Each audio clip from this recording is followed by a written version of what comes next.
Hello আম্মু। আরে আম্মু আমি ভালো আছি, তুমি কেমন আছো সেটা বলো। আরে না আম্মু, শ্বশুরবাড়ির লোকজন খুবই ভালো, মানে আমাকে এত টেক কেয়ার করে, আমাকে এত ভালোবাসে, মানে কি বলবো, আমি ভাগ্যগুণে এরকম শ্বশুরবাড়ি পেয়েছি। আর তাছাড়া আমার শাশুড়ির সাথে আমার আন্ডারস্ট্যান্ডিং এত ভালো এত ভালো, মানে আমি বলতেই পারবো না যে আমার শাশুড়ি কত ভালো।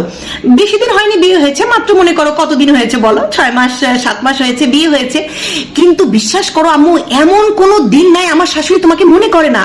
আমার নিজেরই তোমাকে প্রতিদিন মনে করার কথা মনে থাকে না, অথচ আমার শাশুড়ি কিন্তু মানে তোমার কথা প্রতিদিন মনে করবে। এই যেমন ধরো বলবে যে তোমার মা তোমাকে এটা শিখায়নি, তোমার মা তোমাকে ওটা শেখায়নি, আল্লাহ এটা করনি কেন, ওটা করনি কেন, আমি তোমার মেয়েকে শিখেছি, তুমি তোমার আম্মুর কাছ থেকে কিছু শেখনি। আমি কি আর বলবো, আর কোনো ভুল হলে তো বলবেই আল্লাহ এটা তো শেখানো দরকার ছিল, আর বিয়ের সময় তোমার মা এটা পাঠায়নি কেন, মেয়ের মাকে তো এটা পাঠানো দরকার ছিল।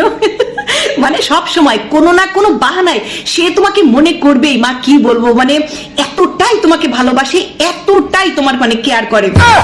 আর আমার স্বামীর কথা কি আর বলবো আম্মু, ও যে সামাজিক এবং পারিবারিক শিক্ষায় আমার শাশুড়ি বড় করেছে, বিশ্বাস করো মাকে কিভাবে ভালোবাসতে হয় আমি ওর কাছে শিখেছি। আমি তো জানতামই না মাকে কিভাবে ভালোবাসতে হয়। মানে ওর কথা কি বলবো, আমার শাশুড়ি ভুল বলুক সঠিক বলুক, মানে যাই কিছু বলুক না করো, বিশ্বাস করো মা সেটাই ওর কাছে সত্যি। মানে এতটা মা পাগলা আমি জীবনে কোনোদিন ভাবিনি আমি আমার সন্তানকে ওইভাবে বড় করব, যেন মা যা বলে তাই যেন ও শোনে, আর কারো কথাই যেন না শোনে। কি আর বলবো।